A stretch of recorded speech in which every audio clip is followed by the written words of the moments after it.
यानी कि एक न्याय की जो परिभाषा है वो थोड़ी थोड़ी अलग अलग रही है। ठीक है, प्राचीन काल में जो न्याय है प्राचीन भारत में उसको धर्म से जोड़कर देखा जाता था। ठीक है, न्याय और धर्म दोनों एक साथ चलते थे। राजा से उम्मीद की जाती थी कि वो सामाजिक व्यवस्था कायम रखे। ठीक है, और अपना जो प्राथमिक कर्तव्य है उसको माने, और उसको कर्तव्य माना जाता था। हाँ, प्राचीन भारतीय समाज में न्याय धर्म के साथ जुड़ा था, और धर्म या न्यायोचित सामाजिक व्यवस्था कायम रखना राजा का प्राथमिक कर्तव्य माना जाता था। तुम सुना होगा, ये सीरियल नहीं आती है, देखा है इसमें? हाँ, कोई ब्राह्मण उठेगा, महाराज ये आपका कर्तव्य है, ये जो है धर्म का कार्य है या फिर धर्म के विरुद्ध ये कार्य है, तो आपका ये काम है कि आप इसे नष्ट करें या उसे दंड दें। तो भारतीय समाज में पहले न्याय धर्म से जुड़ी हुई चीज थी, जिसका राजा उसका पालन करना उसकी प्राथमिकता थी, उसका पालन करना राजा का कर्तव्य था। बाद में जो चीन के जो दार्शनिक है कन्फ्यूशन का तर्क था कि गलत करने वालों को दंडित कर और भले लोगों को पुरस्कृत कर राजा को न्याय कायम रखना चाहिए। ठीक है, या सीधी सी बात है कि अगर कोई अच्छा व्यक्ति है तो उनके साथ अच्छा बर्ताव हो। कोई गलत कार्य करता है, समाज के विरोध में कोई काम करता है या समाज में असुरक्षा फैलाता है, किसी अन्य व्यक्ति को परेशान करता है या किसी भी प्रकार का नुकसान पहुंचाता है, तो उसे दंडित किया जाए। ये किसने कहा है? कन्फ्यूशन। कन्फ्यूशस का यही तर्क था। और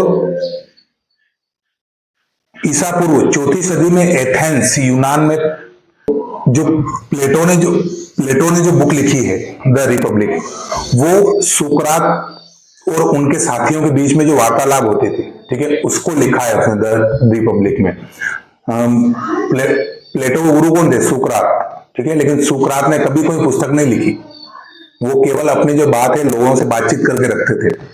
जैसे कि 8-10 आदमी खड़े हैं या फिर उनके विचार वाले खड़े, तो उनसे बहस करते थे, यानी कि तार्किक बहस, ये होना चाहिए, ये नहीं होना चाहिए, ये सही है, वो नहीं है, तो इस प्रकार से वो बहस करते थे। तो उसी का रूप जो है फिर प्लेटो ने, उनके शिष्य ने द रिपब्लिक में लिखा है। उनकी सारी बातों को फिर विस्तृत रूप से प्लेटो ने लिखा है।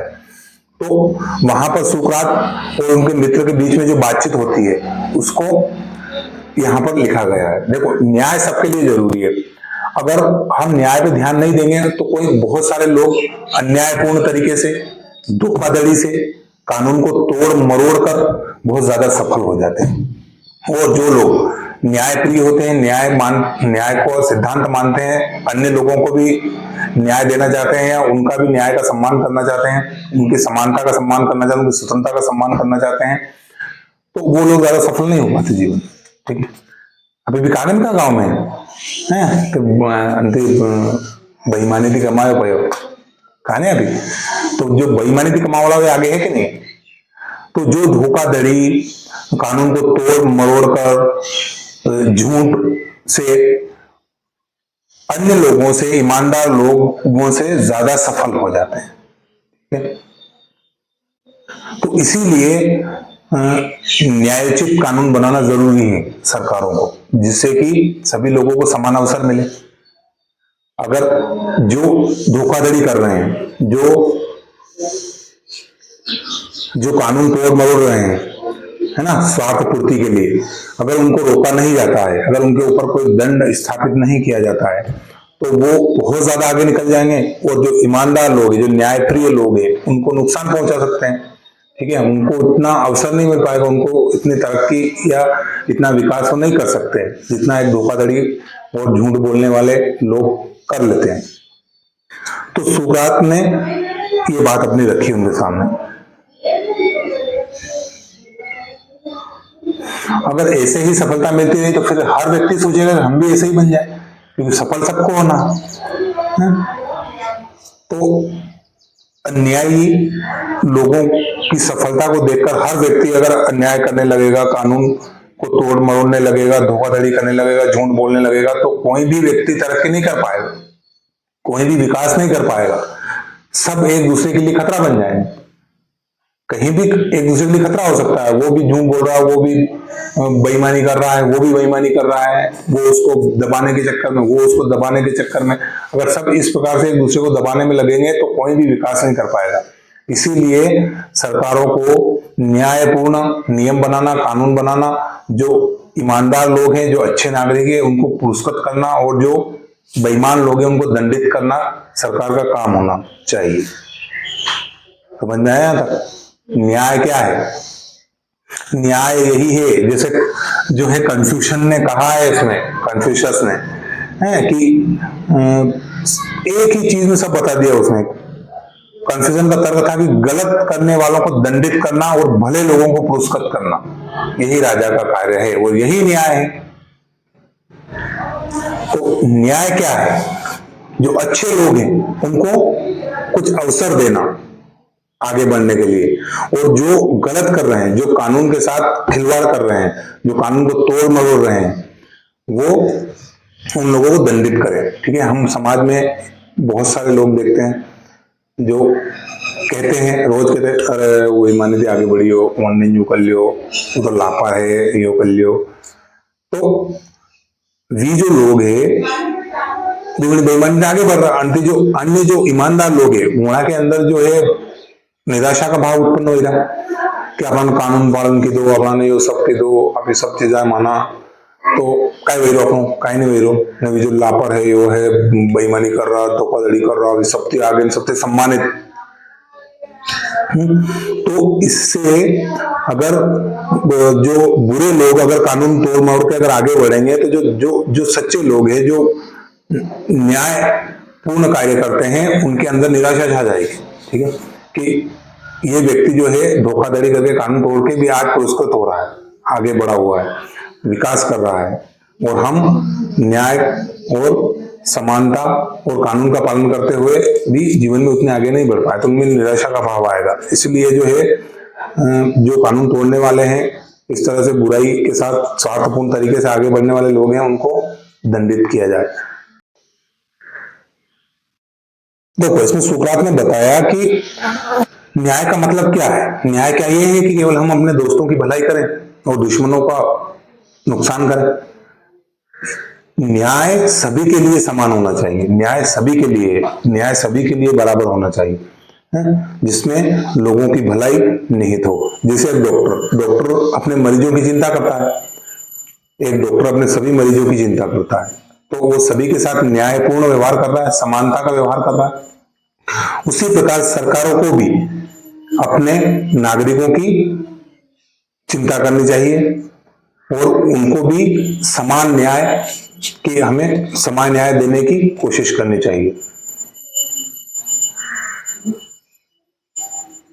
ताकि सरकारें जो है हर व्यक्ति को उसकी योग्यता के अनुसार उसको वाजिब हिस्सा दे सके। सरकारों को भी ये कोशिश करनी चाहिए कि वो हर व्यक्ति को एक वाजिब हिस्सा दे सके, जो उसका अधिकार है, जो जिसे वो पाने का हकदार है, उसके लिए कार्य करना चाहिए। तो आपने कहा ना, केवल दोस्तों को पुरस्कृत करना और दुश्मनों को नुकसान पहुंचाना ही न्याय नहीं है। न्याय है समस्त लोगों के लिए एक समान न्याय होना चाहिए, सभी के लिए अलग अलग न्याय नहीं होना चाहिए।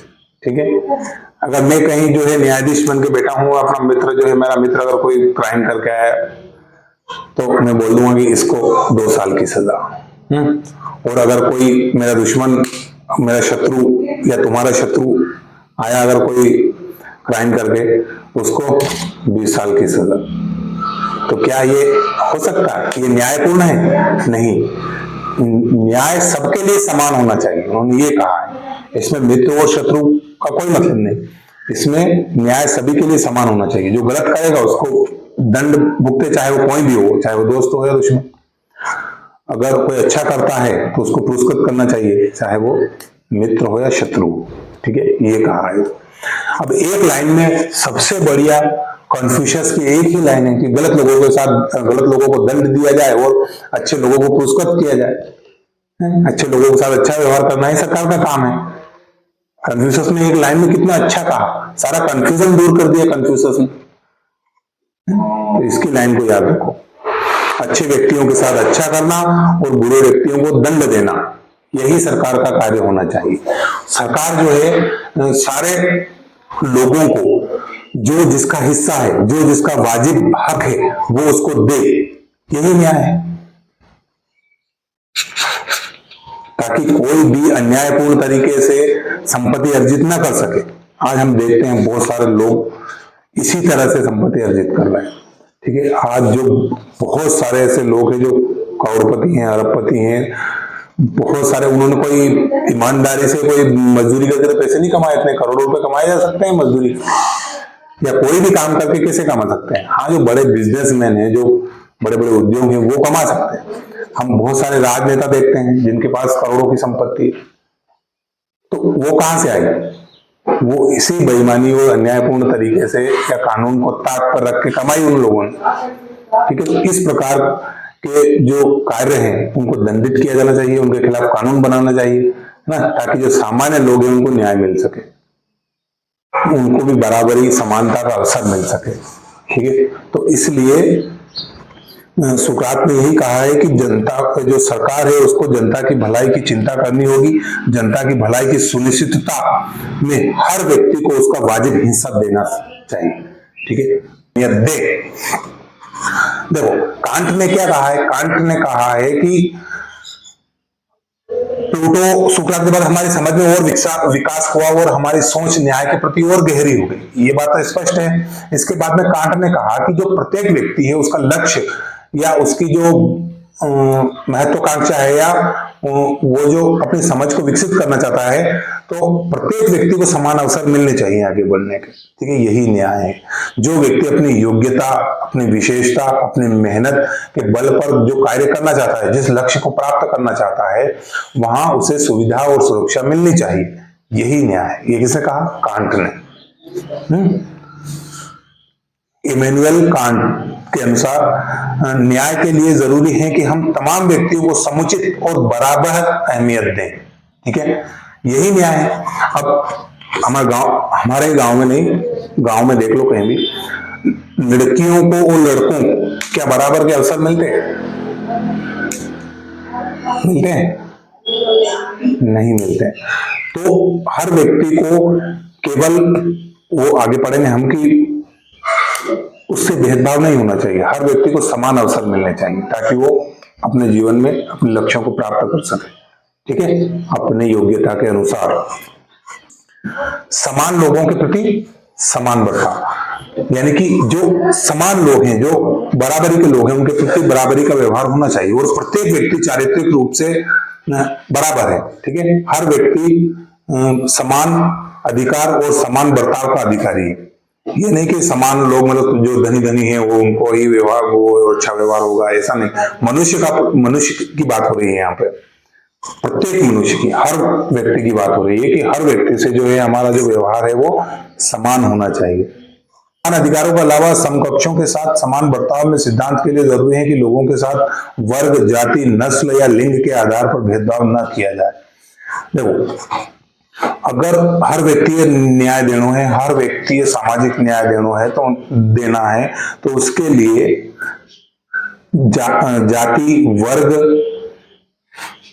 नस्ल या लिंग के आधार पर उससे भेदभाव नहीं होना चाहिए, ठीक है। सभी को बराबरी के अवसर मिलने चाहिए।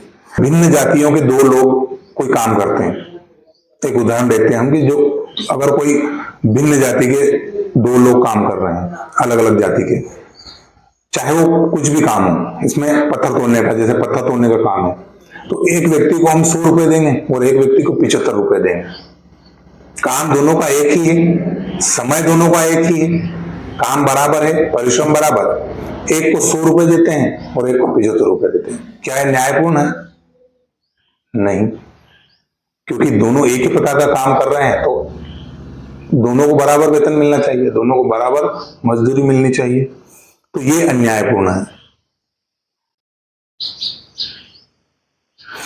अगर इसमें हम देखें कि कहीं पर यह न्यायपूर्ण है, सीधा से दिखाई दे रहा है। अगर कहीं स्कूल में एक पुरुष शिक्षक पढ़ा रहा है, एक महिला शिक्षक पढ़ा रही, तो पुरुष शिक्षक के लिए अलग वेतन और महिला शिक्षक के लिए अलग वेतन होना चाहिए। मतलब पुरुष शिक्षक के लिए ज्यादा वेतन और महिला शिक्षक के लिए कम वेतन, ऐसा होना चाहिए? नहीं, ये क्या है?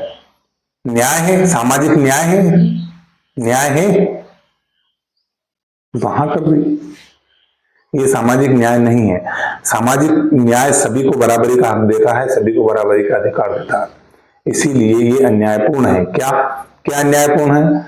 पुरुष शिक्षक को अधिक वेतन और महिला शिक्षक को कम वेतन देना एक अन्यायपूर्ण है। पहला, समान बर्ताव न्याय का एकमात्र सिद्धांत नहीं है। ऐसी परिस्थितियां हो सकती हैं जिसमें हम महसूस करें कि हर एक के साथ समान बर्ताव अन्याय होगा।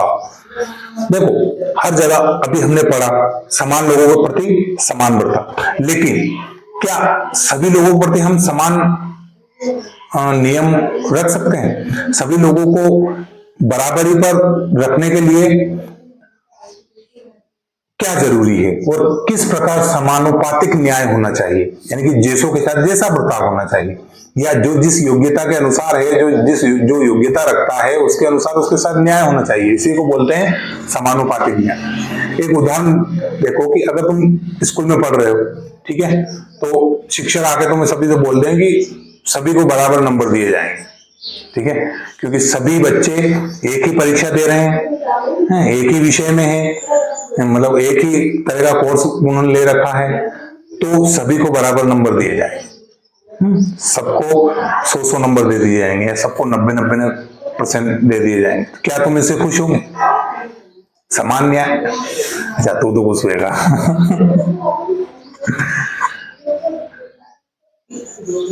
तो हम इससे खुश नहीं होंगे क्योंकि ये अन्यायपूर्ण है। तो ये है समानुपातिक न्याय, ठीक है, कि हर व्यक्ति से हर स्थिति में, हर परिस्थिति में एक समान न्याय या एक समान रखना उचित नहीं है, वो अन्यायपूर्ण भी हो सकता है। सभी बच्चों को एक जैसे नंबर दे दिए जाए तो उसमें अन्याय है, क्योंकि जो मेहनत कर रहे हैं, करने वाले बच्चे हैं, जो अच्छे पढ़ने वाले बच्चे हैं, उनमें निराशा फैलेगी कि सभी के बराबर नंबर आ रहे हैं तो पढ़ने से क्या मतलब, पढ़ो ही मत। लेकिन एक वो जो हेल्दी जो कंपटीशन है वो खत्म हो जाएगा। जो स्पर्धा है, इससे ज्यादा नंबर लाने, इससे ज्यादा परसेंट बनाने, वो स्पर्धा खत्म हो जाएगी, और वो खत्म होने से सारी अव्यवस्था फैल जाएगी। इसीलिए समानुपातिक न्याय है कि योग्यता के अनुसार न्याय होना चाहिए। कि जो व्यक्ति एक ही प्रकार का काम कर रहा है, चाहे वो किसी भी जाति से हो या फिर वो किसी क्षेत्र से हो, किसी वर्ग से हो, किसी समुदाय से हो, उसके साथ कोई भेदभाव नहीं होना चाहिए, बराबर का वेतन मिलना चाहिए। लेकिन कुछ कार्यों के आधार पर हमें दाम या वेतन में भी कम या ज्यादा होते हैं दाम। अगर कोई खतरे का कार्य है, कोई अलग योग्यता का कार्य है, कोई अलग कुशल व्यक्ति है जो उस काम को कर सकता है, तो उसका वेतन अलग होगा, दूसरे का वेतन अलग होगा। तो वेतन में भी जो है अपनी योग्यता के अनुसार या खतरे को देखते हुए कि इस काम में कितना खतरा है, अलग वेतन हो सकता है। तो ये न्यायपूर्ण है या अन्याय है?